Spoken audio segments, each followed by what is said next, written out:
From sea to shining sea, America's favorite uncle, Bumpkin Bob. Hey y'all, this is Bumpkin Bob coming to you from the Bumpkin Media Studios here in Siloam Springs, Arkansas, as always. Hey, we are actually filming on Sunday because guess what? Bumpkin Bob had to work yesterday. Yes, I still get up every morning at 4 o'clock, put my boots on, and go to a construction site just like all y'all do. I mean, I know y'all probably think I'm living in the lap of luxury here. I am not. Uh, and we're going to talk a little bit about that. I want to go ahead and mention, too, yesterday was Veterans Day. So I hope everybody wish the veterans in your family and your friends that are veterans a happy Veterans Day or a blessed Veterans Day is what I did. Uh, while we're on that subject, I know it will come up again in May when Memorial Day gets here, but it's like almost like a pet peeve of mine. And I'm sorry, maybe it's because I'm a little OCD. People's like, really doesn't matter, Bob, one way or the other. It's like, I know it doesn't matter, but it's like Memorial Day is when we honor our veterans who have fallen or passed away. And Veterans Day is when we honor those that are still with us. And I know it makes no sense, but it's just, I don't know, it just drives me crazy. It's one of those little things, you know. We should honor all of them every day, actually, to be honest with you. Anyway, happy belated Veterans Day to all the veterans out there. We do appreciate your service. We appreciate the fact you stand on that wall or stood on that wall so we're all safe. Again, like I was telling you, I worked yesterday and Bob screwed up. I hate to admit it, but I did. There was three of us at the site where we were working yesterday, and basically it's a building that we do all the maintenance work in, and we're remodeling the men's and women's bathroom, and the women's bathroom needed some lights hung and some other stuff done, and we got the major stuff done, probably done by 9 o'clock. So a younger guy that works with us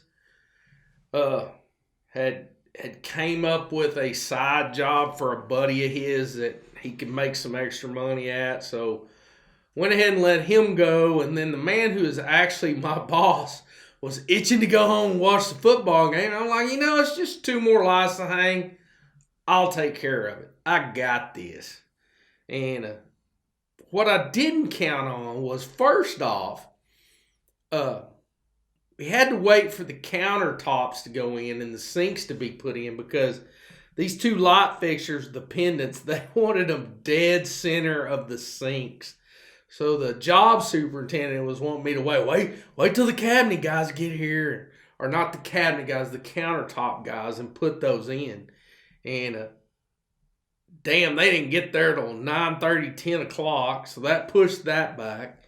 So they finally got their crap done and got out of the way. And I got in there, and I'm not griping about this, don't get me wrong, because everybody's got to get their job done. But I had my ladder set up, and cut my tiles, was getting my boxes put in the ceiling tile and my MC cable, my lighting whips ran over to it. Walked out to go lay the light fixtures out so I could put them together, and when I came back, the plumber had gotten away.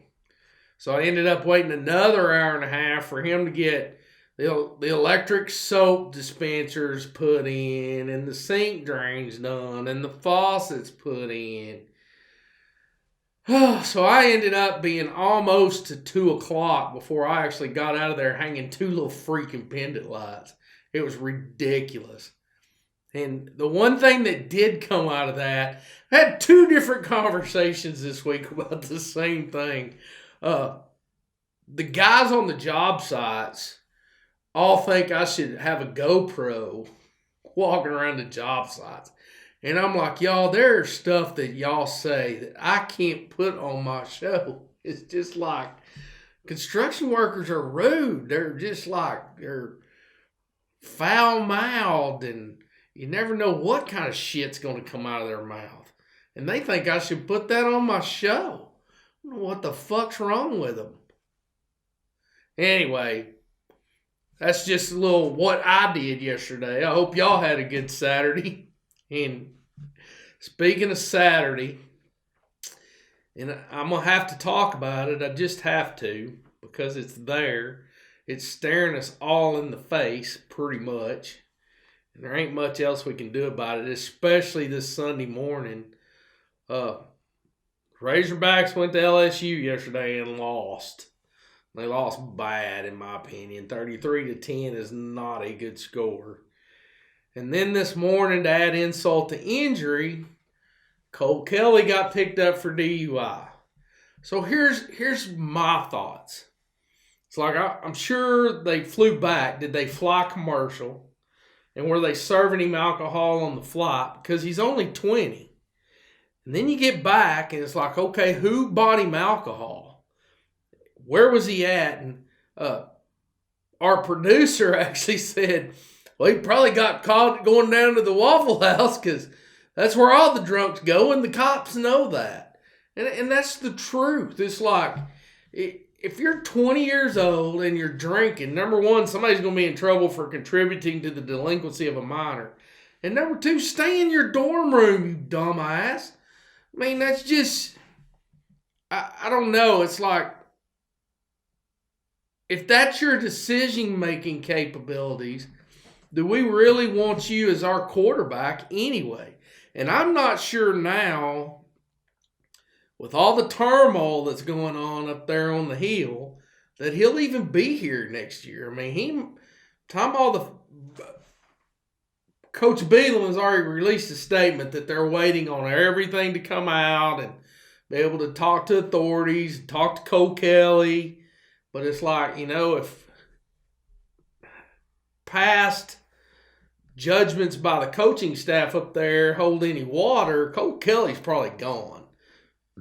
Now, there again, he is not the first quarterback to get picked up in Fayetteville for DUI, because that kid from OU got busted there last year and they're letting him play. So we'll just have to see how this coaching staff varies from OU's coaching staff. And of course, everybody's talking about wanting Brett Bielema replaced. So we'll have to see how all that pans out. Some names I've heard thrown around is, of course, Blake Anderson from ASU. And I got told the funniest thing this week. And it was like, and for those people that know me, they're going to know who said it. He said, well, one thing about it, Arkansas and ASU are both undefeated in the Sun Belt after they squeaked by Coastal Carolina. And if anybody didn't see that last weekend, ASU posted a big deal on their Facebook page about how much they enjoyed beating Coastal Carolina. I thought that was the funniest shit I ever seen in my life. I mean, if that's not rubbing it in the U of A's face, I don't know what is. It's like, and it's probably a very good thing that we do so well in all the other sports, especially the track and field competitions, because I'm afraid if we were mediocre in the rest of our sports, the SEC might ask us to leave. I mean, I'm not too sure they probably ain't thinking about it anyway. Other developments this week that I found funny. I don't know if anybody else found it funny, but the Board of Trustees met at a high school in Little Rock, and the chancellor, even though Jeff Long wasn't invited, made him go down there. And all the news outlets had video of him sitting in the auditorium while they were in executive session for 3 hours, literally twiddling his thumbs. It's the funniest shit ever. And it's like, I don't know what was going through his mind. But if my boss drugged me down to a meeting like that, where when they go into executive session, one of the board of trustees already came out and said the only time they do that is when they're talking about personnel matters. So he drags me down there, makes me sit in the auditorium while they're in a 3-hour executive session. I'd be sweating bullets. I don't know about anybody else, but I'd feel like my job was probably online. And I got this feeling about, I don't know, let's see, we play Missouri on a Friday. I would think probably Saturday morning will, if not Friday night, will probably be Brett Bielema's last day as a Razorback coach. Because I got this feeling it's been put to Jeff Long that either he goes or you go.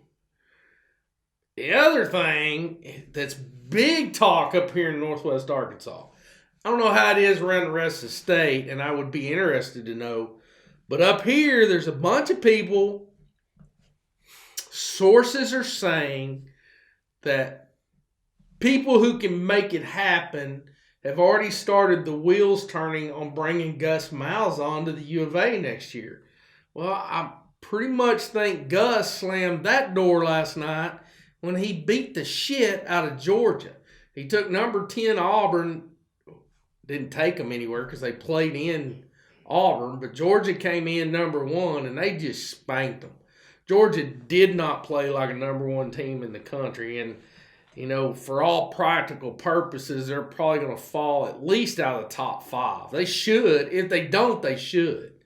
Because they did not play like a top 5 team. They didn't play like number 1. That's for damn sure. Because we watched part of that game, and it sucked. It really did.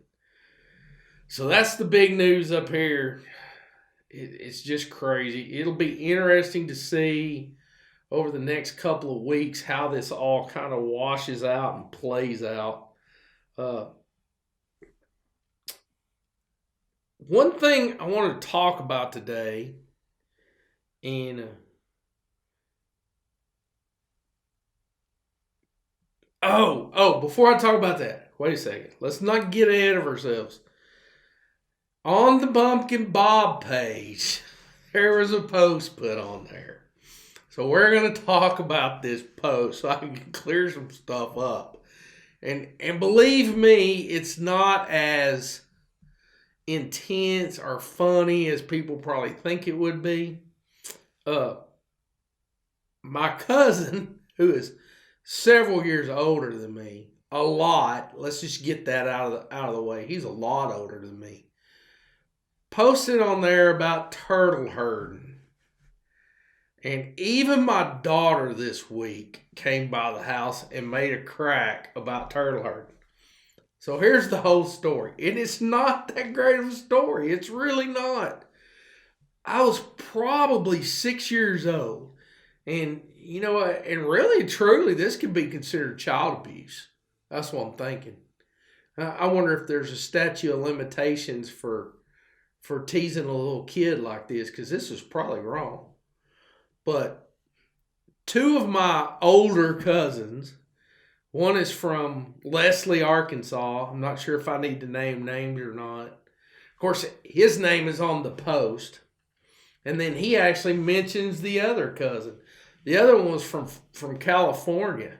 And these cousins are both on my mom's side of the family. They're both Parkses. Of course, one of them's last name's not Parks because his mom was a Parks, just like my last name's not Parks because my mom was a Parks. Got that? Keep up, people. I don't want to have to get out a flow chart and write all this down for you. Flow chart, that's a big thing for a Bumpkin, wasn't it? Anyway, he was out here from California, and if I'm not mistaken, they were both living with us, with my mom and dad. So there was my mom and dad, my 3 sisters, me, and then these 2 cousins all living in a single wide trailer. And then I think the 2 cousins were both working for my dad at Arkansas Electric. I may be wrong about that, but I'm thinking that's what they were doing. Then the one from California, his mom had came out to spend a couple of weeks visiting family. Aunt Billy, who I absolutely love. But at some point, I caught a little box turtle. And somehow that turned into me herding it on my bicycle or something. And they just thought it was funny and started calling me a turtle herder. And that's all there is behind that story. Except for the fact, and I'm not sure who did this. I can remember it being done. And it's probably animal cruelty, and I probably shouldn't tell it. But either my aunt or my mom, who have both passed away, so it's not like anybody could charge them with anything. They were trying to get the turtle to come out of its shell because it was probably shell shocked. How's that for a play on words? And wouldn't come out. So they tore up pieces of a cigarette package and was sticking it in its shell. I don't remember exactly. There may have even been some fire involved at one time. But anyway, it don't get more Bumpkin than that. I'm surprised. Thank God they didn't kill it and cook it. Like, geez, you have turtle soup, which I'm not sure that a box turtle is what you make turtle soup out of. So that's pretty funny. And I do have another tale about an amphibian. My daughter said this week that, and this will be our job. We'll count this as a job site tale because it happened at school. They had their library time this week in the classes that she helps with. And the librarian is from down around Conway. And she was reading a story to the kids about a toad or a frog or something. And I guess she got to explaining the difference. And one of the kids finally asked her, said, "You seem to know an awful lot about frogs and toads." And she said, "Well, from where I'm from, we have toad suck days. And apparently all the schools down there do toad races, and then if you win your toad race at your school, you get to go, I guess, probably to the Faulkner County Fair. I'm not sure if that's in Faulkner County or over in Conway County where Toadsuck Ferry and Toadsuck Park, where Toadsuck Ferry was, and there's still Toadsuck Parks. Somebody can get with us on that. But apparently if you brought a frog to the toad races, you were like an outcast. So she said if you grew up in that area trying to race toads, you learned real quick what the difference between a toad and a frog is. And to be honest with you, if I knew, I'd tell you.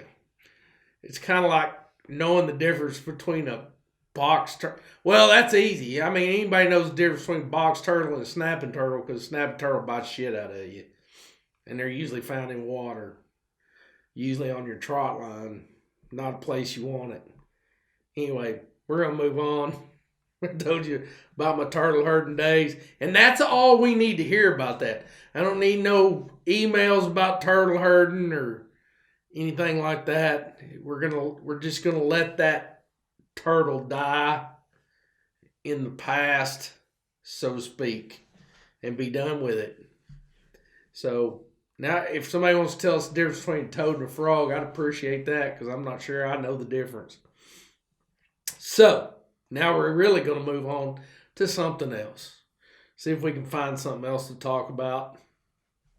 Been a busy, cold week, which is going to bring me to my next, not my next, but my rant for the day.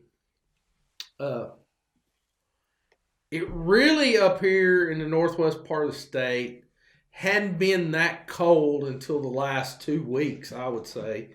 And it's been cold enough the last 2 weeks to, throw an extra blanket on the bed, maybe I know a lot of people finally turn their heaters on. I probably turned my heater on 2 weeks ago, maybe 3 weeks ago. But, we were pretty far into October before I even turned my heat on. And I think it was last Sunday or the Sunday before last when I did my grocery shopping, because that's normally what I do on Sunday mornings. Because I'm going to tell y'all what, people.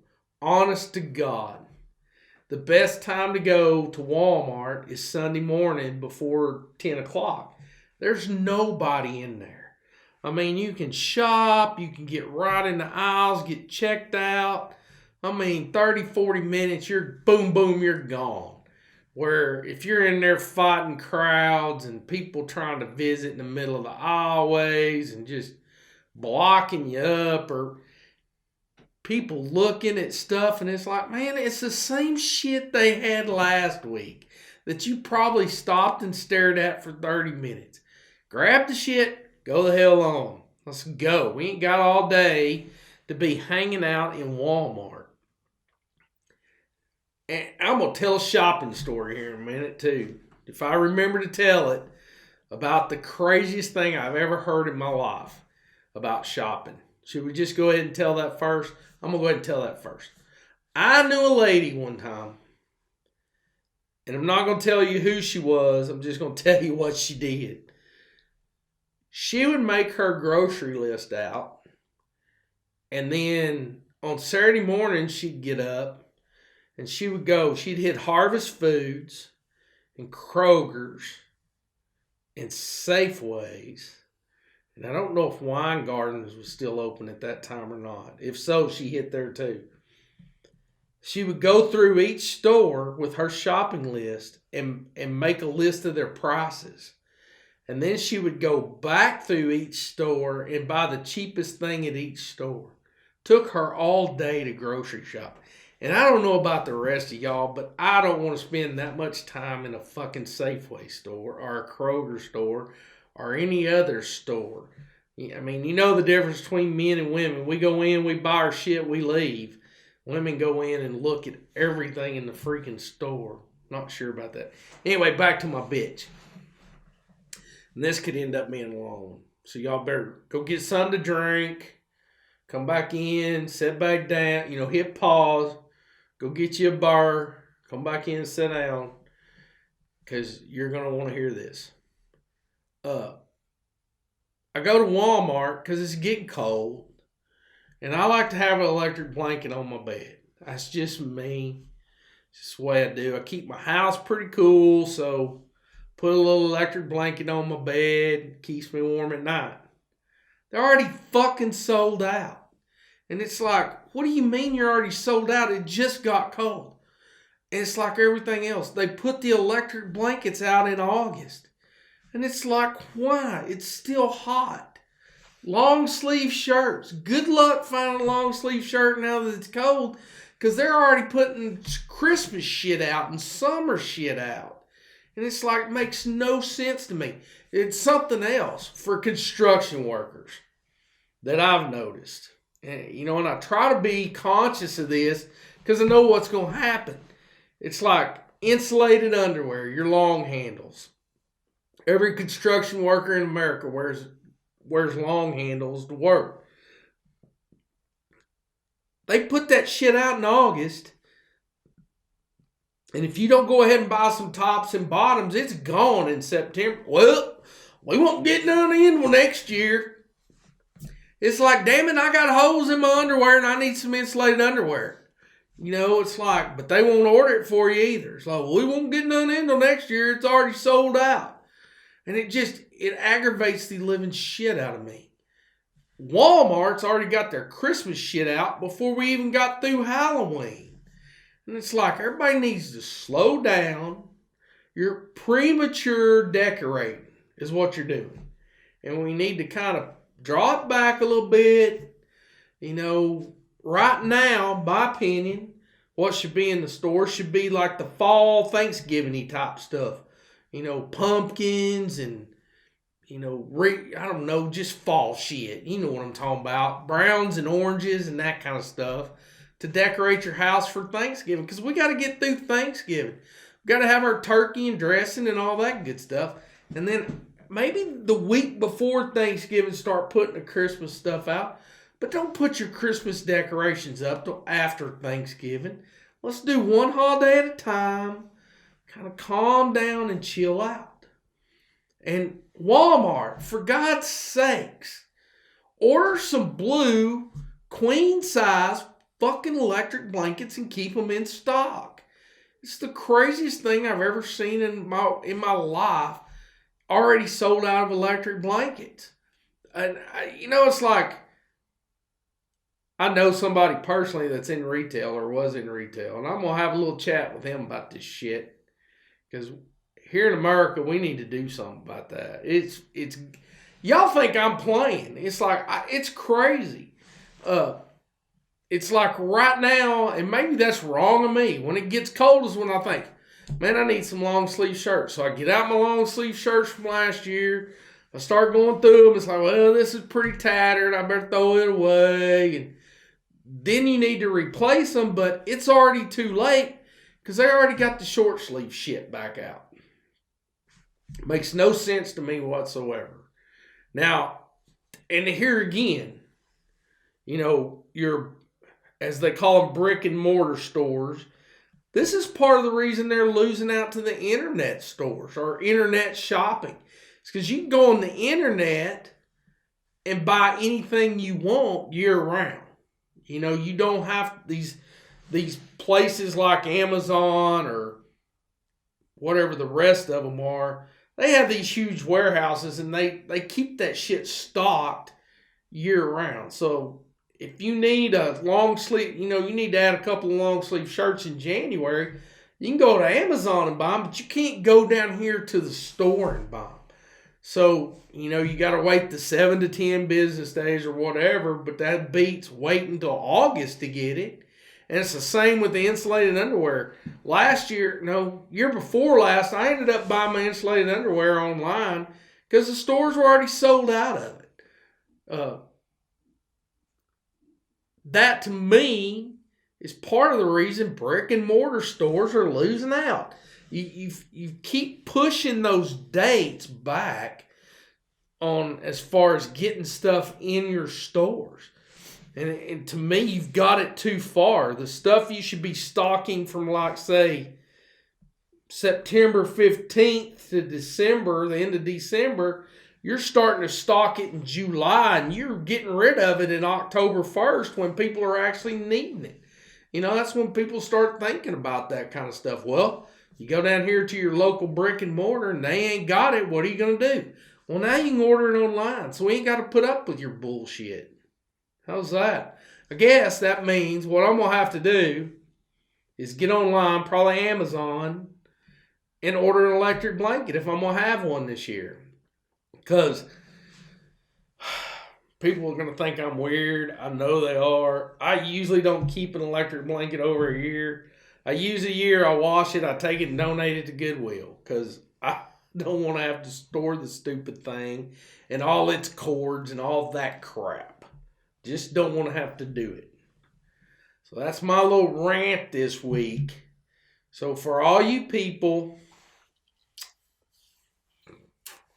I will say something, and I don't want nobody to take this personal, but the brick and mortar people, especially the mom and pops, that's one thing y'all can get over Walmart is, make sure you got long sleeve shirts through November, December, and January when people's going to need them. I've said for years, if you're going to compete with Walmart, you're going to have to compete. You're going to have to be open 7 days a week and as long as you possibly can be open every day or they're going to kill you. It's just what they do. But that's one advantage y'all could have over them. The seasonal items, don't bring them in so quick and get rid of them so quick. Bring them in closer to the time when people actually are needing them. Because again, I guarantee you, if you go in Walmart right now, probably shouldn't just keep mentioning Walmart. Let's say it this way. If you go in some of the big department stores right now and you're needing long handles or insulated underwear, however you want to say it, or a set of insulated bib overalls, you're not going to find them. They already sold that shit out. They might have 3 or 4 left that's some odd sizes that nobody wears. But those sizes that sell the most, they're gone. So somebody has those in stock locally where you don't have to order it, might do pretty good. Because that's me. I would rather drive right down here on 412, try something on it, buy it, than have to order it online. That's just the way I am. These hats right here that I buy, I wish I could find fitted hats locally. I have to buy these off Amazon because I got a big old water head. I wear a 7 3/4 cap or cowboy hat, whichever, and nobody keeps a 7 3. Even if they have fitted hats, they don't keep a 7 3/4 in stock. Biggest they keep's a 7.5. So us big headed people are just left out in the cold with our ears cold. So I have to order that online. It's like if there's a ball cap place in the mall. If they carried fitted, solid colored caps like what I like to wear in a 7 3/4, I'd rather go there and buy it than go online and do it. But I can't because they don't carry it. They carry the sizes that fit most people. And it's the same with the big box stores, brick and mortar. And again, if you're looking for winter shit, they've already sold it out, especially the sizes that everybody buys. That's my little bitch today, pretty much. One thing we wanted to hit on today a little bit was talking about, well, it's kind of a two-part thing. I want to talk a little bit about what we believe here at the Bumpkin Bob Show.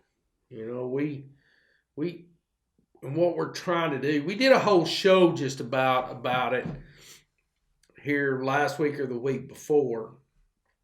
But I just want to reiterate this, that, we try to preserve stories from our family and friends, things people have told us. And we want to really represent the blue collar person. We don't feel like that person has any representation out there whatsoever right now. And we're going to keep letting you know what we believe, how we believe it. I told somebody, I actually posted this on Facebook, I believe in God, guns, and family. And that's pretty much how it is. And to me, that's about as blue collar as it gets. I'm not college educated. I got a 12th grade education and then went through an apprentice program. But to me, that's about as blue collar as it gets right there. Drive a pickup truck. Always have. I had a couple of cars when I was in high school. Had an El Camino and a Nova, which I loved. And got an El Camino sitting out there in the driveway right now. But my main transportation since I bought my first pickup when I was 18. It was a 1959 GMC or Chevrolet Apache. I'm sorry, 235 6-cylinder 3-speed on the column. I've been driving trucks ever since. There in my 20s, I shifted and wised up from some things I've told y'all online and quit buying 2-wheel drives and started buying 4-wheel drive trucks. But, that's my main form of transportation is a pickup. I don't see, honestly, how people get by without one. It just makes no sense to me. I couldn't function without my truck. And that's where we come from here. That's what we do. What we're trying to do is entertain y'all from a blue collar standpoint and let you know that somebody understands your struggles on a daily basis, what you go through. Kind of getting off of that point and going to something else I wanted to talk about, because I had a couple of different conversations this week with different people. And I wanted to touch a little bit about official leaders and leaders. And something else, going back to the other thing, we're trying to preserve the stories from our family and friends and my past so that we can pass those down to my kids, and they'll always have them here on film. Because there's times, and I talked about my grandma Parks before, wishing I could remember some of the stories she told. I wish I knew those. I honestly do. I wish somebody would have filmed or wrote those down a long time ago. Uh, anyway, I wanted to get into something. Had a couple of different conversations this week with different people, and you're going to find out longer this show goes on. That's where a lot of the material comes from, is the daily conversations I have with people, and this is the thing blue collar people talk about when we're on job sites and when we're having a beer with each other after work or something. These are the kind of conversations we have. It's not always, hunting and fishing or telling jokes. I mean, we do have meaningful conversations. And I'm going to try to put this in terms that everybody knows or that everybody can deal with. I heard it said different this week, and this is where the conversation got started, was I heard somebody talk about there are leaders and there are those that lead. And that resonated with me, because I've always said that there are official leaders and there are unofficial leaders. And this is especially true in your workplace. And once I explain what I'm talking about, everybody that's watching this is going to go, I know what he's talking about. I know that person. I know who he's talking about. But your official leader is your person who has the position of manager or supervisor or assistant supervisor, foreman, lead man. There are a million names for it. But that's your official person, and to me, that's your official leader. And that's kind of, I felt like what this guy was talking about when he was just saying leaders. He meant people who are elected or promoted to a specific job title. Because that's what it is. It's a job title.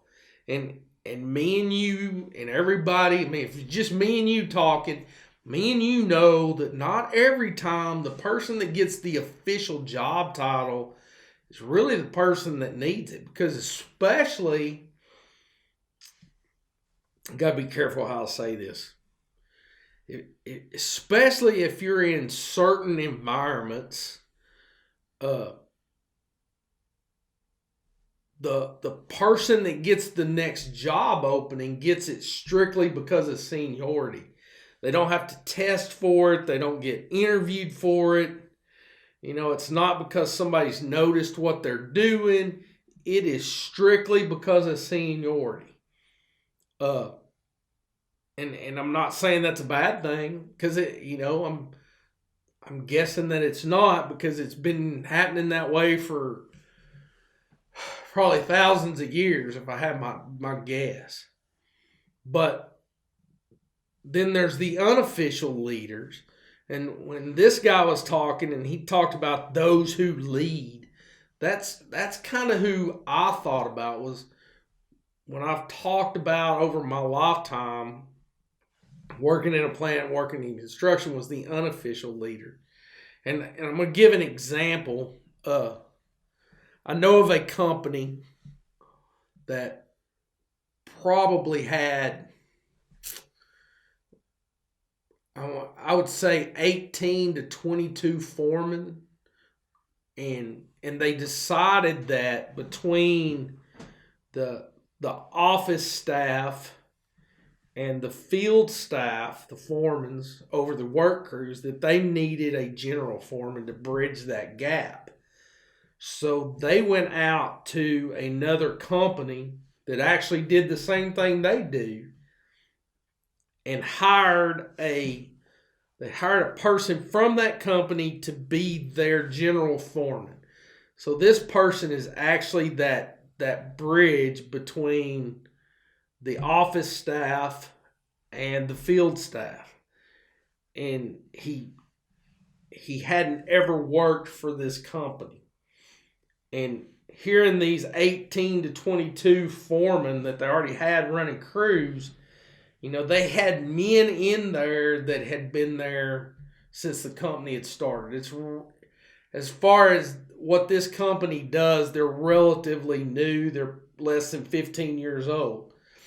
But they had men in those positions as foremen that had been there since day one.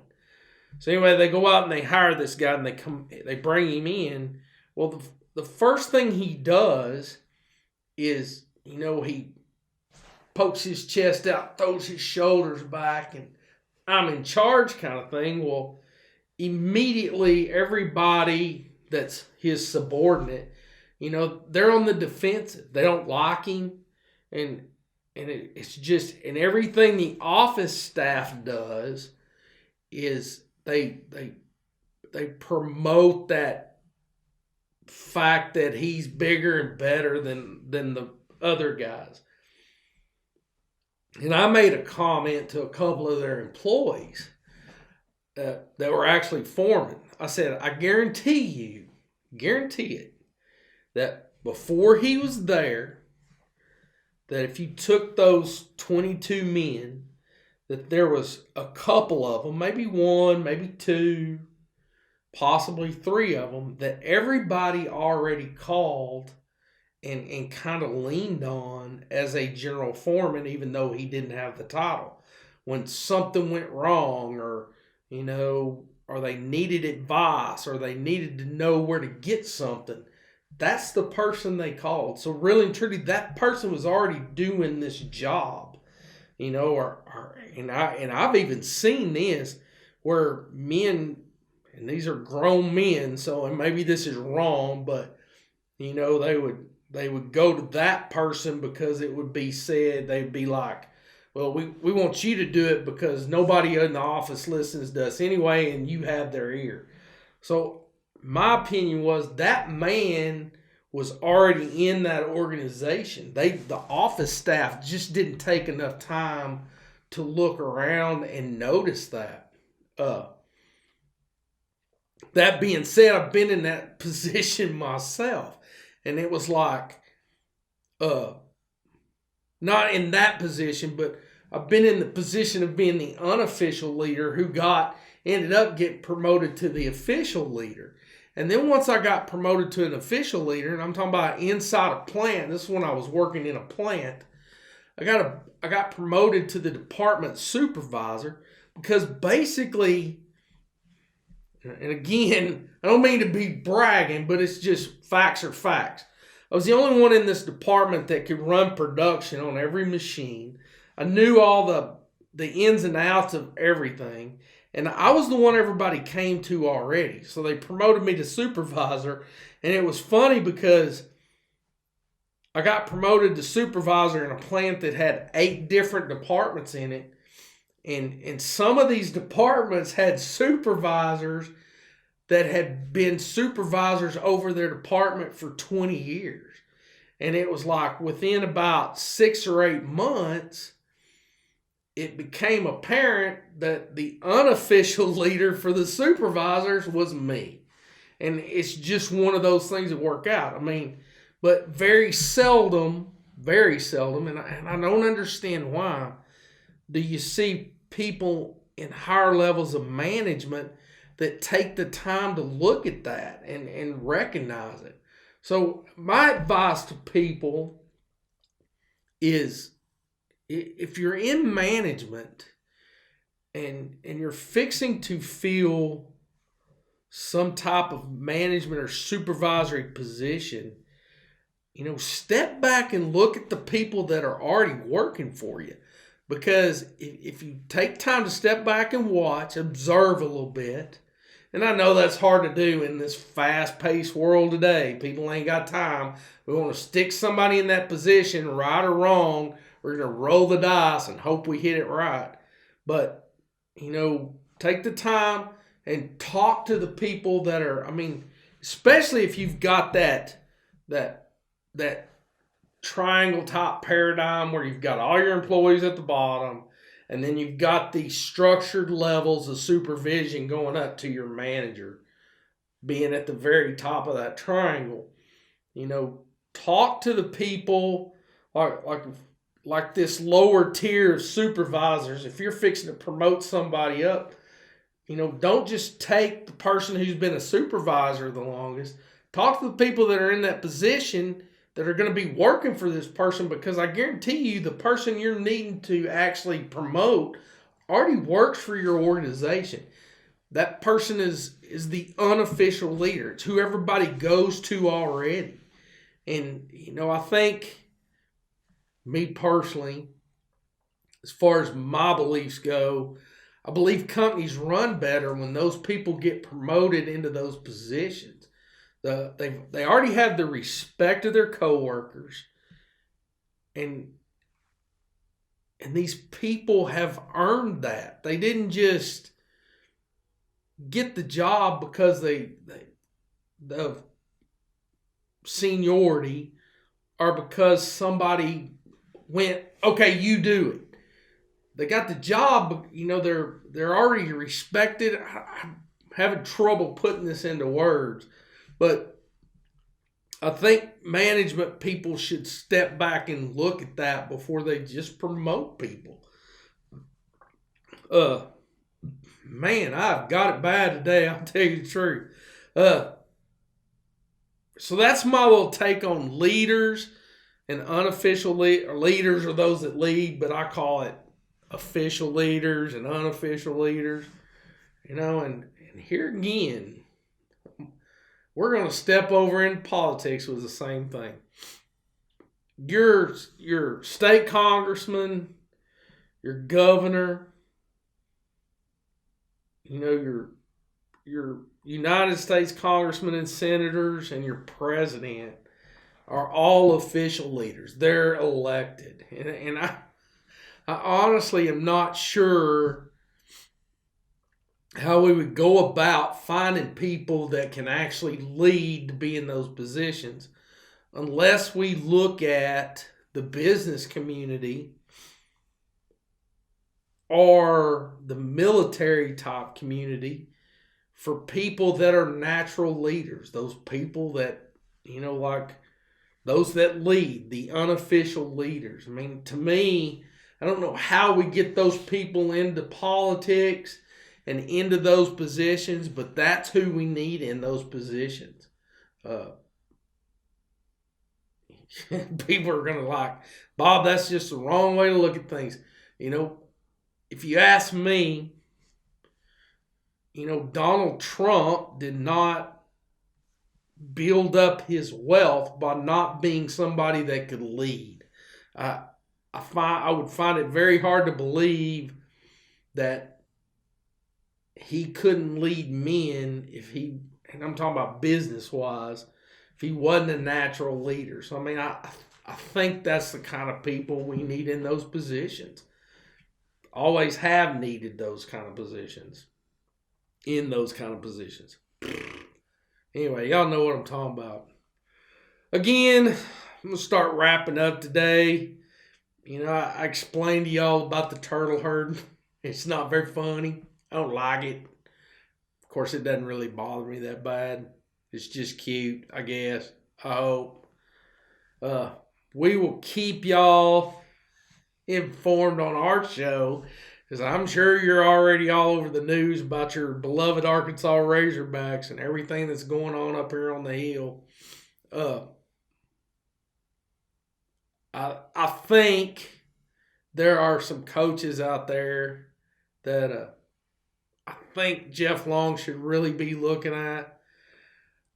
I think after Auburn beating Georgia last night, I think the Gus Malzahn thing is a done deal. I mean, I understand a lot of people might want him back up here, but I don't think Auburn's going to let him go. That's just how the bottom line of that.